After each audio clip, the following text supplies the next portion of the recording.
తీసుకుంటారు లోపల దర్శనానికి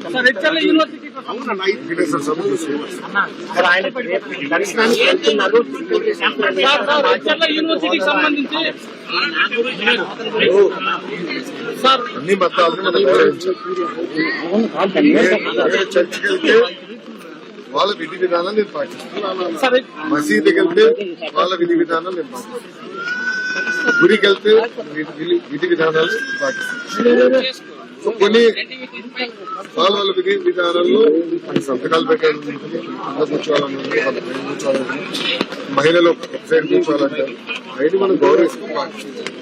అది మాజీ ముఖ్యమంత్రి గారు 800 ఎమ్మెల్యే గారు కూడా పాటిస్తే బాగుంటుందని లడ్డు నేపథ్యంలో ఆయన మాత్రం దీక్ష రూపంలో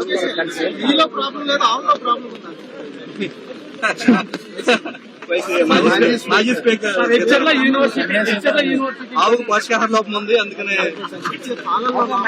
దానికి నేను ఎలా సమాధానం చెప్పుకుంటున్నాను అంటే ఆయన ఒప్పుకుంటున్నారా? దయచేసి మీడియా మిత్రులు అంటున్నారు.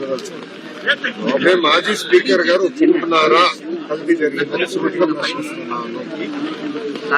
ఇప్పుడు మీడియా మిత్రులందరూ కూడా తెలుసు, మీరు కూడా 5 సంవత్సరాలు తిరుమలకి వెళ్ళినారు.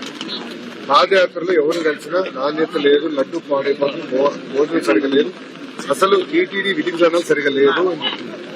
నిన్న మొన్న కూడా వీడియోలు బయటకు వైవి సుబ్బారెడ్డి గారు అన్ని పెంచుదాం, అన్ని ఫీజు పెంచుదాం, సామాన్యులకి దేవుడిని గౌరవం చేసే విధంగా వాళ్ళు ప్రవర్తించడం జరిగింది. అవన్నీ కరెక్ట్ చేసే క్రమంలో ఇది బయటకు వచ్చింది. నేను కూడా ఈయో గారికి చెప్పాను, మొత్తం ప్రక్షాళన చేయండి, అన్ని టెస్ట్ చేయండి. ఎందుకంటే గతంలో అనేక ఆరోపణలు వచ్చినాయి. నేను పాదయాత్రలో మీరు చూస్తే నేను ట్వీట్ కూడా పెట్టాను దాని గురించి. పాదయాత్రలో నేను ట్వీట్ పెట్టాను. అందరూ వచ్చి నాకు కంప్లైంట్ చేస్తారు, సరి కాదు, దేవుడి జోలికి వెళ్ళొద్దు స్వామి అని చెప్పి. ఏమైందో ప్రజలే చూస్తారు, ప్రజలే కొనపడుతున్నారు.